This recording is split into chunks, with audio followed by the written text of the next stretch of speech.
First things first. Well, this is a really hard bias, man, because the title of tonight's show is No Biden. So that's where I'm coming from.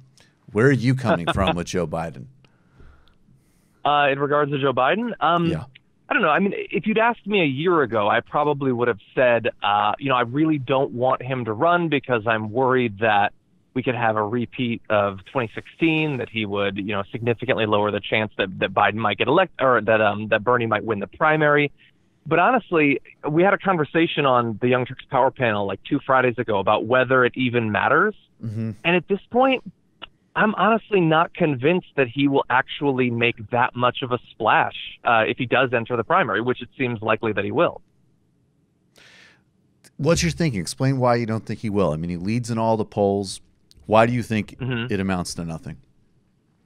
Yeah, he leads in all the polls. But, I mean, look, for any candidate, polling this far out from the actual primary contest is going to mean less than it will as we get closer and closer. But in particular, for a candidate that is not actually running, that's only being put in there because it seems likely that he will, that the candidates have no recent direct knowledge of. They have sort of memories that they tie him to the Obama years. They consider that a time of relative normalcy. I think that there's sort of like a lot of good vibes that are being reflected in those polling results. But Biden, it's not like he hasn't run before. It's not like we haven't seen him in these contests. When has Joe Biden set the primary, campaign trail ablaze with his passionate speeches? And like, I just don't see him as that person. I think that people are looking at him as a potential return to what they see as a better time, but that's going to crash headfirst into the reality of Joe Biden once he actually has to go before the people, whether in, campaign speeches, the debate stage, all of that.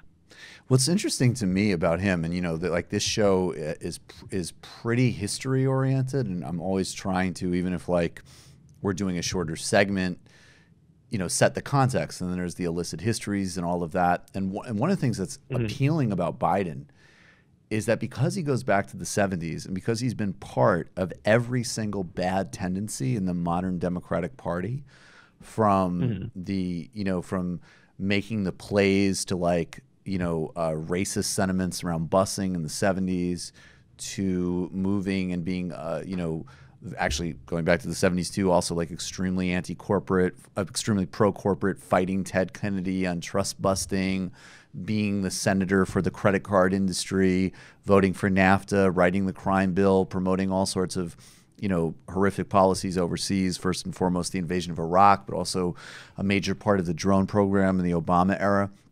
You can almost do like a dissection of all of the problems of the modern Democratic Party through this one case study.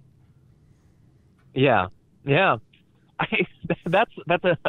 glad that you pointed out, because we talked about the busing quotes on the show last week. And the thing is, like, for any other candidate, that would sink their entire candidacy.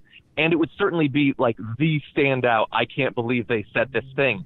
But the thing is with Biden, like, the only reason we don't know about 5 or 10 or 20 more of these incidents over the past 30 plus years is that he's never made it far enough into a primary for people to actually dig that far to try to take him down. Right. And so assuming that he does this time around, I haven't even really started looking back at all the newspaper interviews and C-SPAN footage and everything, but it is going to hurt him so bad once people start to do what doesn't even rise to the level of opposition research. It's just basic looking back at their track record.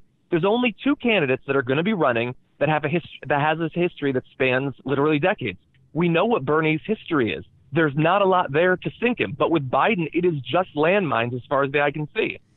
Yeah, I think that that's true, and I also think, though, on the other hand, the only thing that I would caution about is I do think like he does have a certain type of charisma, and it's it's very Blarney, it's very old school.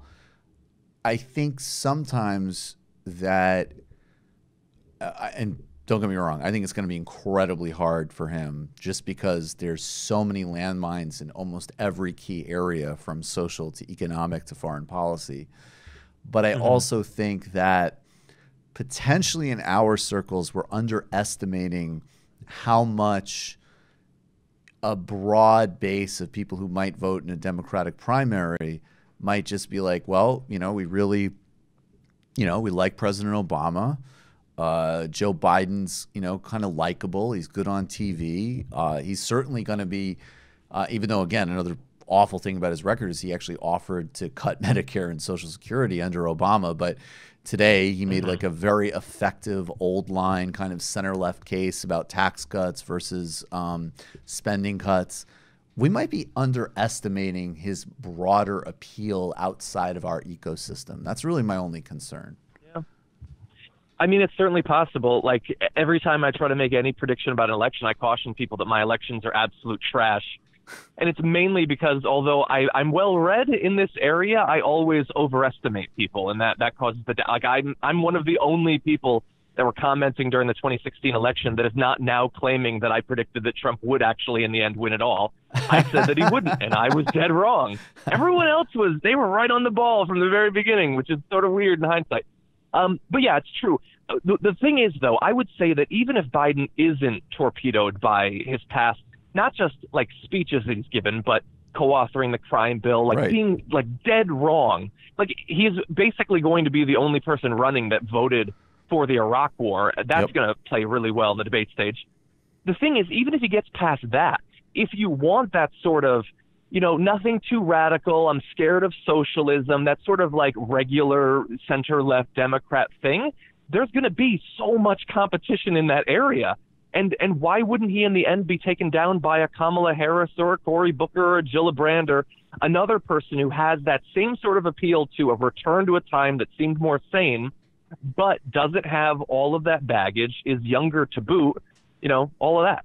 You've just watched a Michael Brooks show video, and you can watch all of our full main live shows every Tuesday night at around 7 p.m. Eastern Time, and subscribe to get all of the clips you want. We're covering the globe.